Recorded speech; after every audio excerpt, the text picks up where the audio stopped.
Students, next topic in our chapter is the use of dimensional equations.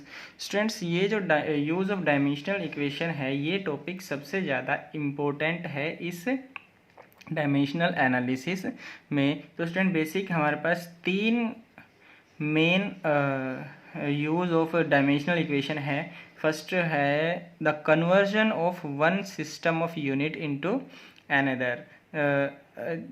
इसका use करके dimensional equation का use करके student हम क्या कर सकते हैं, एक सिस्टम ऑफ यूनिट को दूसरे सिस्टम ऑफ यूनिट में कन्वर्ट कर सकते हैं। जैसा कि हमने पिछली कुछ वीडियो में पढ़ा था कि बेसिक तीन सिस्टम ऑफ यूनिट पढ़ी थी, FPS, CGS and MKS system. और एमकेएस सिस्टम को ही हमने क्या कहा था, एसआई सिस्टम कहा था, एसआई सिस्टम ऑफ यूनिट कहा था। तो स्टूडेंट यहाँ पे जो फर्स्ट हमारे पास यूज़ है क्या है, वन सिस्टम ऑफ यूनिट को दूसरे अदर सिस्टम में क्या करना, कन्वर्ट करना। सेकंड जो हमारे पास यूज़ है the checking the correctness of various फॉर्मूले। जो फिजिक्स के फॉर्मूले हैं, जो फिजिकल फॉर्मूले हैं, उनको चेक करना कि वो फॉर्मूला करेक्ट है या इनकरेक्ट है, इस डायमेंशनल इक्वेशन का यूज़ करके स्टूडेंट हम चेक कर सकते हैं।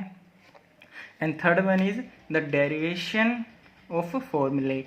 तो स्टूडेंट हम डायमेंशनल इक्वेशन का यूज़ करके कुछ फिजिकल इक्वेशन फॉर्मूलेज को हम क्या कर सकते हैं, ड्राइव कर सकते हैं। ऐसा नहीं है कि हम सभी फिजिकल जो हमारे पास फॉर्मूलेज होते हैं जो फिजिक्स में यूज़ होते हैं सभी हम इससे एक का यूज़ करके नहीं फाइंड आउट कर सकते, लेकिन कुछ एक हमारे पास फॉर्मूले है जिसका यूज़ करके हम क्या कर सकते हैं, जो कि डायमेंशनल इक्वेशन का यूज़ करके हम क्या कर सकते हैं स्टूडेंट्स, फाइंड आउट कर सकते हैं। तो स्टूडेंट इस वीडियो में हम पढ़ने वाले हैं सिर्फ फर्स्ट यूज़ के बारे में पढ़ने वाले हैं। तो स्टार्ट करते हैं स्टूडेंट्स।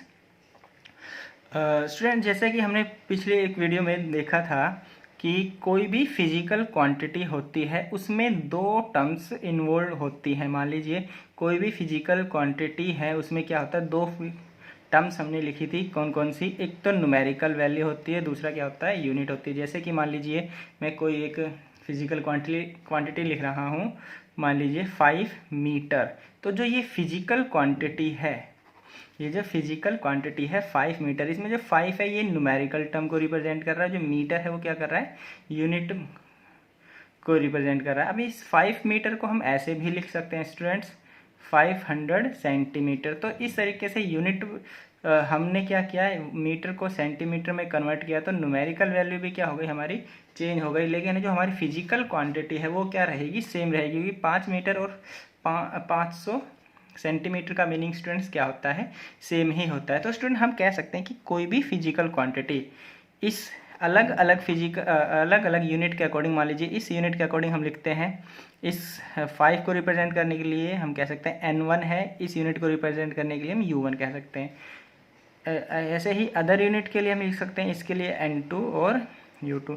यानी हम किसी भी फिजिकल क्वांटिटी को अलग अलग यूनिट में रिप्रेजेंट कर सकते हैं। तो स्टूडेंट हम यहाँ पे इसका यूज़ करके, डायमेंशनल इक्वेशन का यूज़ करके एक यूनिट को दूसरी यूनिट में कन्वर्ट करने के लिए एक फॉर्मूला हम ड्राइव कर सकते हैं।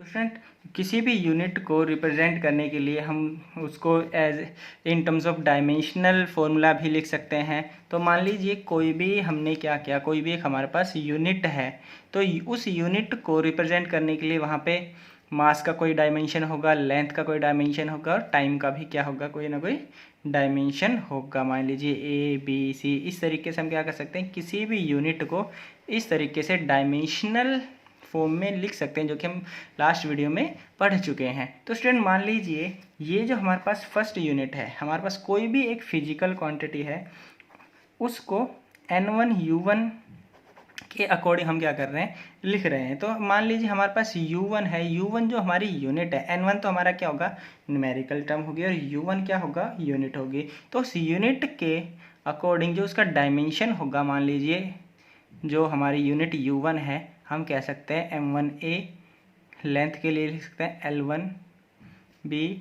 टाइम के लिए लिख सकते हैं t1c।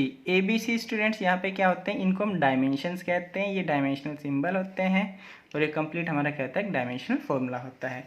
इसी तरीके से इस यूनिट के अकॉर्डिंग मान लीजिए n2 u2 को हम क्या लिख सकते हैं,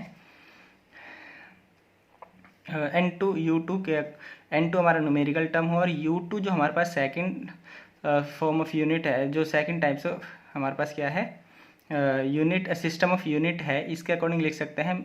मास के लिए M2 यूज़ कर सकते हैं, लेंथ के लिए L2, टाइम के लिए हम T2 यूज़ कर सकते हैं। स्टूडेंट जब भी हम यूनिट चेंज करेंगे तो ये ध्यान रखना कि जो डायमेंशंस होंगे वो सेम होते हैं। जैसे कि यहाँ पर मीटर की पावर 1 है तो सेंटीमीटर की भी पावर क्या होगी, 1 ही होगी, ये चेंज नहीं होती है।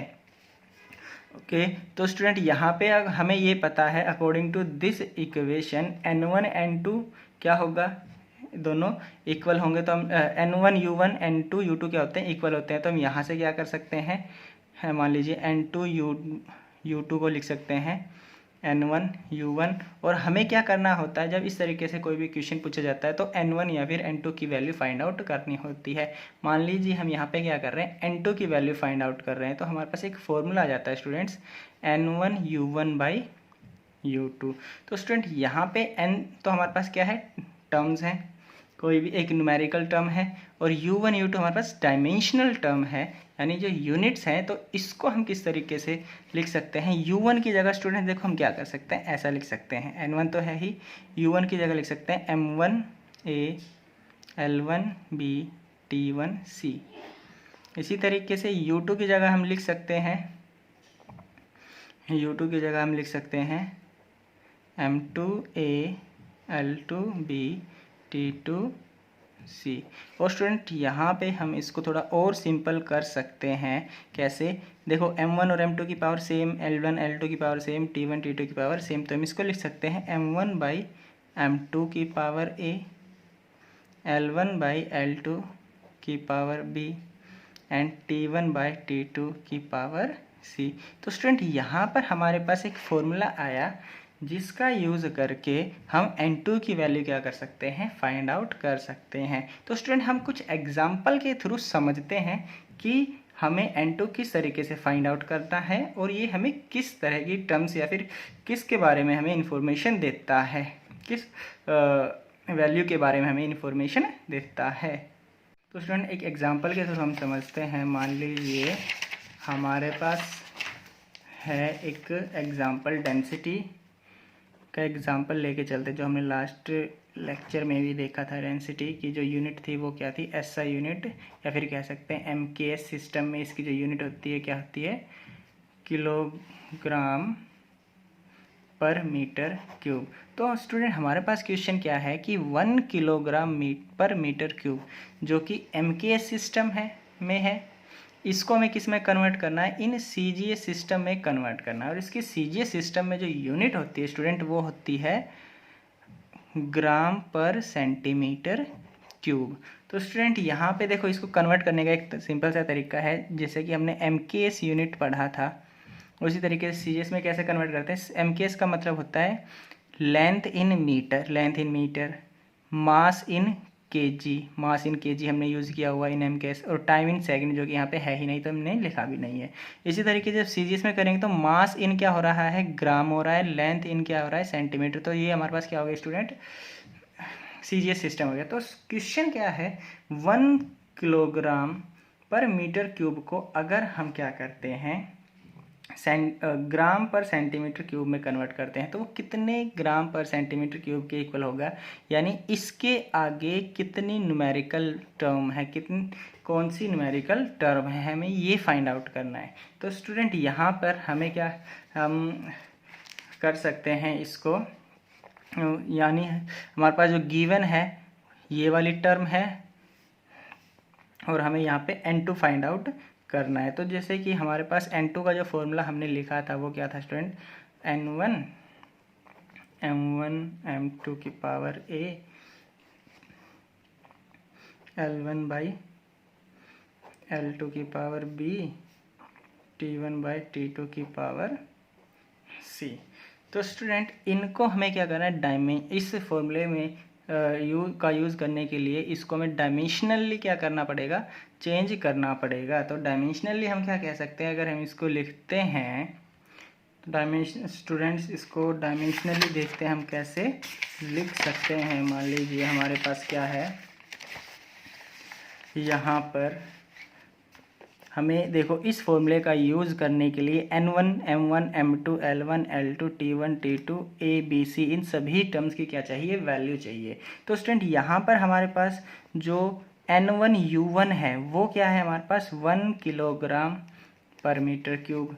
N2 U2 है वो है हमारे पास ग्राम पर सेंटीमीटर क्यूब, और यहाँ पर N2 हमें पता नहीं जो कि फाइंड आउट करना है। तो स्टूडेंट यहाँ पर अगर इसको कंपेयर करते हैं तो N1 हमारा क्या दिया हुआ है, N1 दिया हुआ है 1। U1 की अगर हम बात करें तो U1 हो गया किलोग्राम मीटर क्यूब, और टाइम जो सेकंड होता है उसकी पावर क्या है स्टूडेंट्स, 0 है। तो इसको लिखें या फिर ना लिखें, इसको यहाँ से हटा सकते हैं। और अगर हम यहाँ पर N2 की बात करें, ये हमें फाइंड आउट करना है, और U2 को देखते हैं तो U2 हमारे पास जो कि ये टर्म है ग्राम सेंटीमीटर क्यूब, और टाइम यहाँ पे है ही नहीं, तो इसको लिखे या ना लिखे एक ही बात है, इस सेकंड की पावर हम लिख सकते हैं 0। तो स्टूडेंट यहाँ पर हम N1 हमारे पास टर्म आ गई, N2 हमें फाइंड आउट करना है। अब M1 M2 इनकी वैल्यू देखते हैं। तो स्टूडेंट यहाँ पर ये मास है, तो हमारे पास M1 हुआ किलोग्राम, ये लेंथ है, L1 हुआ हमारा मीटर, और ये हमारे पास क्या है टाइम जो कि है सेकंड। वैसे हम यहाँ पे यूज़ कर भी सकते हैं, ऑप्शनल है क्योंकि इसकी पावर 0 है, ये ऑटोमेटिक क्या होने वाला है 1 होने वाला है। तो टाइम हमारा क्या हो गया T1 हमारा सेकंड मान लीजिए। इसी तरीके से इसके अकॉर्डिंग अगर हम M2 की अगर हम बात करें तो वो क्या हुआ हमारा स्टूडेंट, ये हमारा ग्राम में है। L2 की अगर हम देखते हैं तो ये हुआ सेंटीमीटर। T2 की अगर हम बात करते हैं तो ये हमारा क्या हो गया सेकंड। और स्टूडेंट मोस्ट इंपॉर्टेंट यहाँ पर है पावर, जो कि A B और C हमें देखना है। दोनों में क्या होंगे, सेम ही होंगे। देखते हैं, A होता है M1 की पावर, M1 की पावर क्या है स्टूडेंट 1। B होता है L1 या फिर L2 की पावर जो कि है -3। C क्या है यहाँ पे 0। तो स्टूडेंट यहाँ पर अब इसको हमें क्या करना है, इन टर्म्स को जो हमने यूज़ किया है इनको इस फॉर्मूले में क्या करना है, यूज़ करना है। तो स्टूडेंट यहाँ पे यूज़ कर सकते हैं, जैसे कि हमें N2 फाइंड आउट करना है तो हमारे पास N2 हुआ, N1 तो हमारे पास 1 है, M1 हम यहाँ से लिख सकते हैं किलोग्राम अपॉन ग्राम की पावर है 1। L1 स्टूडेंट हम लिख सकते हैं, L1 है हमारा मीटर, और L2 है हमारा सेंटीमीटर की पावर है -3। T1 है हमारा सेकंड, T2 भी हमारा सेकंड की पावर 0। ये कैंसिल हो गया, 1 हो गया की पावर 0 है तो ऑटोमेटिक ये क्या होने वाला है 1 ही होने वाला था स्टूडेंट, इसलिए मैंने कहा था ये ऑप्शनल है, लिख भी सकते हैं और नहीं भी। तो स्टूडेंट यहाँ पर हमारे पास क्या है, ये टर्म आ गई। अब इसको किस तरीके से कर सकते हैं, हमें पता है किलो का मतलब होता है 1000, किलो का मतलब होता है 1000, ग्राम अपॉन में ग्राम की पावर 1। मीटर को स्टूडेंट हम लिख सकते हैं 100 सेंटीमीटर, मीटर को हम कैसे लिख सकते हैं 100 सेंटीमीटर की पावर -3। तो स्टूडेंट यहाँ पे ग्राम से ग्राम कैंसिल, सेंटीमीटर से ये सेंटीमीटर कैंसिल हो गया। और स्टूडेंट अब इसको हम आगे देख सकते हैं, दिस इज़ 1000 एंड 10 इसकी पावर मतलब हम इसको लिख सकते हैं 100 की पावर, ये डिनोमिनेटर में जाएगा तो स्टूडेंट हम इसको लिख सकते हैं इसकी पावर 3, और 10 टू पावर ऊपर 1000 और यहाँ पे जाएगा 10 टू पावर 6, 2 3 ज़ा 6, तो ये 3 पावर कैंसिल हो गई, ऊपर ये जाएगा तो हमारे पास क्या हो गया स्टूडेंट 10 टू पावर -3, ऊपर जाएगा तो क्या हो गया स्टूडेंट ये 10 टू पावर -3। तो स्टूडेंट यहाँ पर N2 की वैल्यू हमारे पास क्या है 10 टू पावर -3। तो इसका मतलब हमारे पास ये हुआ कि जो हमने 1 किलोग्राम पर मीटर क्यूब देखा था वो किसके इक्वल है, 10⁻³ ग्राम पर सेंटीमीटर क्यूब के इक्वल है। स्टूडेंट ये हमारे पास एक तरीका है। एक और हम एग्जांपल देख लेते हैं जिससे हम इसको क्लियरली समझ पाएँ।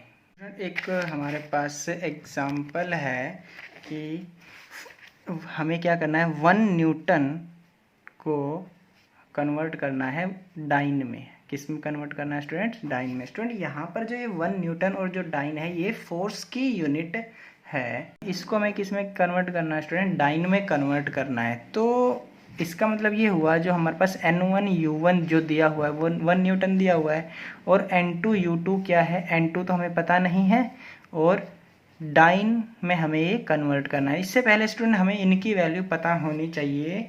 इसको कन्वर्ट करने से पहले हमें पता होना चाहिए कि इनको मास, लेंथ और टाइम में कैसे कन्वर्ट करना है। तो स्टूडेंट अगर हम डायमेंशनल एनालिसिस को देखते हैं तो वहाँ से हमें पता चलता है कि जो यूनिट ऑफ फोर्स होती है जो कि न्यूटन होती है वो किसके इक्वल होती है, किलोग्राम मीटर पर सेकेंड स्क्वायर। तो इसी तरीके से स्टूडेंट अगर हम डाइन को कन्वर्ट करते हैं, इसको डाइन में कन्वर्ट करना, तो ये हमारे पास हो जाएगा N2 तो है ही जो कि हमें कन्वर्ट करना है। तो किलोग्राम को हम करेंगे ग्राम में, मास आ जाएगा हमारे पास, लेंथ आ जाएगी सेंटीमीटर में, और टाइम आ जाएगा सेकंड में। तो स्टूडेंट यहाँ पे हमें इन टर्म्स के बारे में पता होना चाहिए इस एप्लीकेशन का यूज़ करने के लिए। तो अब हमारे पास सबसे पहले स्टूडेंट क्या काम होता है कि सबसे पहले M1 M2 L1 L2 T1 T2 ABC और N1 की वैल्यू क्या करनी होती है, फाइंड आउट करनी होती है। तो स्टूडेंट हमारे पास 1 न्यूटन दिया हुआ है और डाइन में निकालना है। तो हमारे पास जो डाइन के आगे जो मल्टीप्लायर है उसकी वैल्यू हमें क्या करनी है, फाइंड आउट करनी है। तो हमारे पास स्टूडेंट यहाँ पे दिया हुआ है N1, यानी कितना दिया हुआ है, 1 न्यूटन दिया हुआ है। तो हम कह सकते हैं N1 हमारे पास हो गया 1।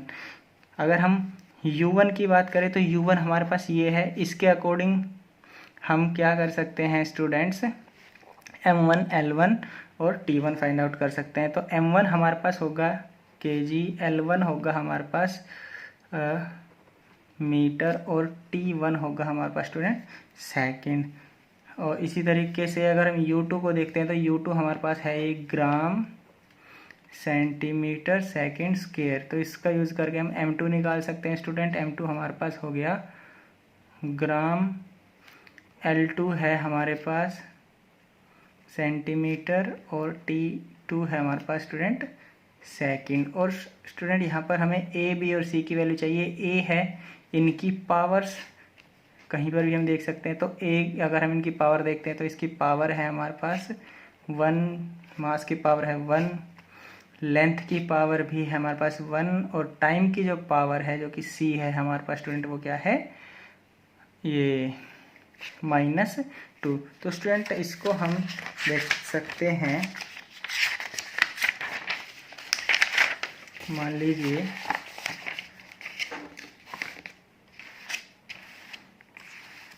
जो फॉर्मूला है हमारे पास, फॉर्मूला था हमारे पास स्टूडेंट्स N2 की वैल्यू फाइंड आउट करने का, N1 M1 की पावर A, L1 L2 की पावर B, T1 T2 की पावर C।